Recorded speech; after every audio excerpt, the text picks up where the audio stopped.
سلام دوستان، عصرتون بخیر باشه. امروز اومدم با این دوتا دک ترکیبی میخوام بهتون بگم که چه کسی توی چند شب گذشته دیوانه‌وار به شما فکر کرده و دوست داره که به سمت شما برگرده.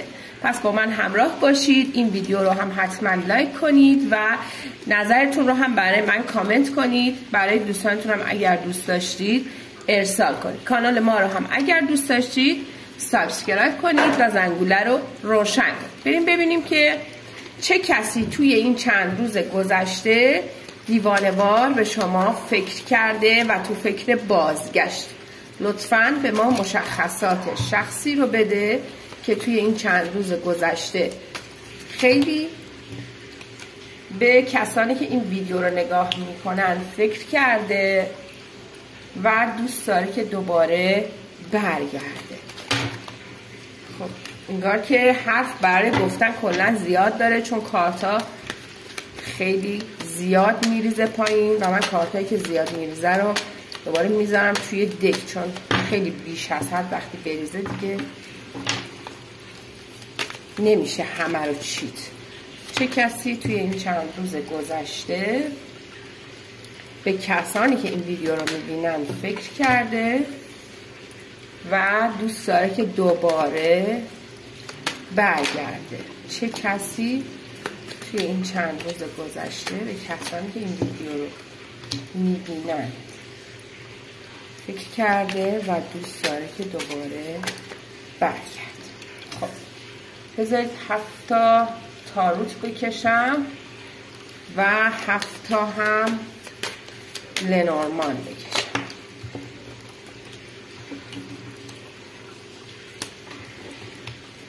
مشخصات شخصی که توی این چند شب و چند روز گذشته به کسانی که این ویدیو رو میبینن فکر کرده و قصد بازگشت داره رو به ما بده. لطفاً مشخصات رو به ما بده.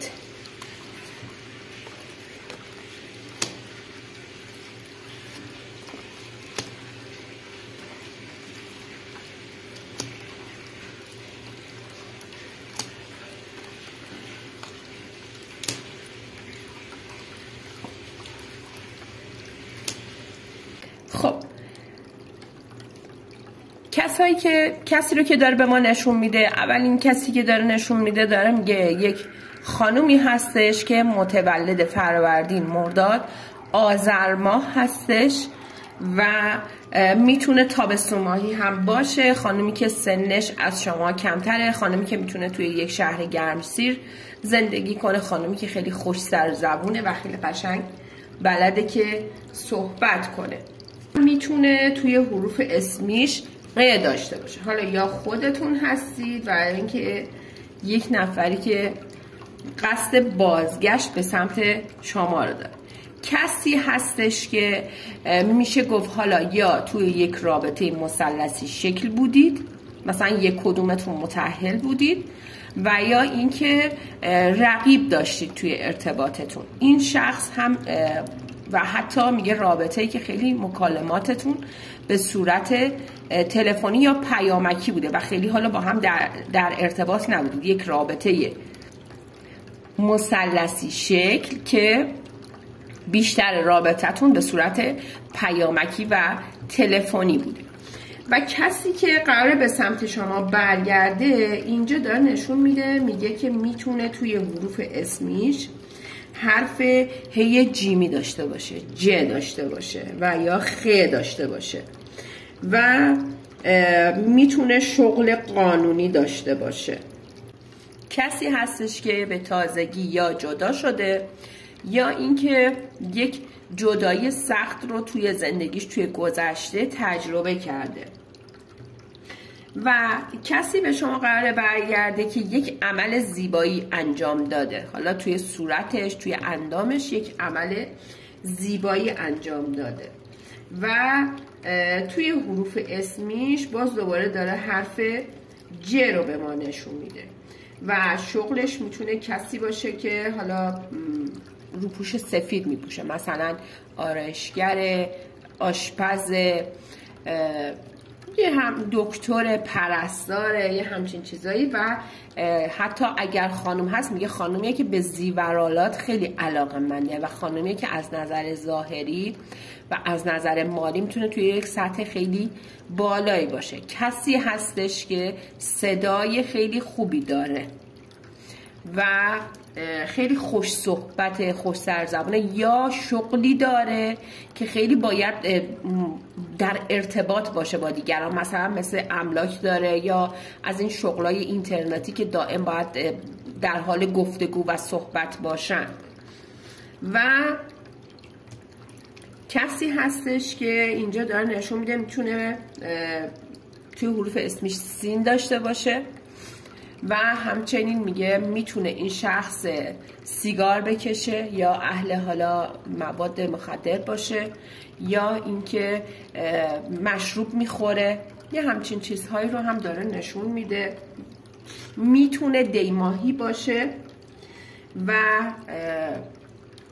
یک کس دیگه ای که میگه که قصد برگشت داره و خیلی داره به شما فکر میکنه توی این گذشته. میگه کسی که سنش از شما کمتر بوده، شغل هنری داره یا اینکه حالا یه شغلی داره که خیلی شاد شغلش. و میگه که کسی هستش که لباسای خیلی خاص میپوشه یا مثلا اگر پسره میگه پسره که یه مقدار رفتار بچگانه داره و یا میتونه تک پسر باشه، میتونه خیلی مامان دوست باشه. یه همچین شخصیتی رو داره نشون میده که قراره به سمت شما برگرد. و کسی که دو شغله هستش و یا دو تا ازدواج داشته، مثلا یه بار ازدواج کرده طلاق گرفته، دوباره ازدواج کرده یا دوبار طلاق گرفته، یا مثلا دو تا زن داره، یه همچین چیزی هم میشه گفت. و یا دو تا شغل داره. این شخص هم قراره که به سمت شما برگرده و حتی میگه شخصیت خیلی ثروتمندی داره، وضع مالی خیلی خوبی داره، قدرت خیلی بالایی داره، نفوذ خیلی بالایی داره.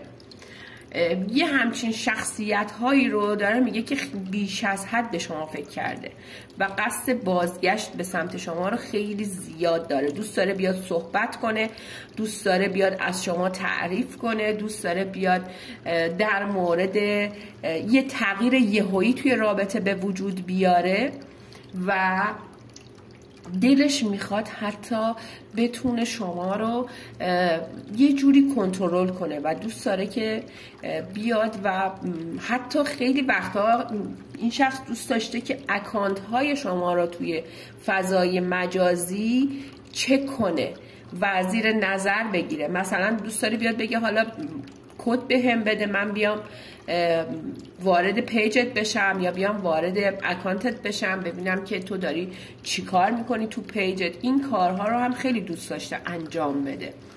و یا اینکه حالا با یک پیج فیک هم اومده باشه و به شما پیام داده باشه هم خیلی زیاده. و یا با یه پیج فیکی اومده باشه و یواشکی پیج شما رو نگاه کرده باشه هم خیلی زیاده. از نظر ماهای تولد بیشتر عنصر آتش رو نشون داده که قصد بازگشت دارن، یعنی عنصر آتش پررنگتر هستش اونایی که قصد بازگشت دارن. و بقیه مشخصاتش رو هم که بهتون گفتم. امیدوارم که این ویدیو رو دوست داشته باشید. اگر دوست داشتید یادتون نره که حتما این ویدیو رو لایک کنید. مرسی از نگاه زیباتون.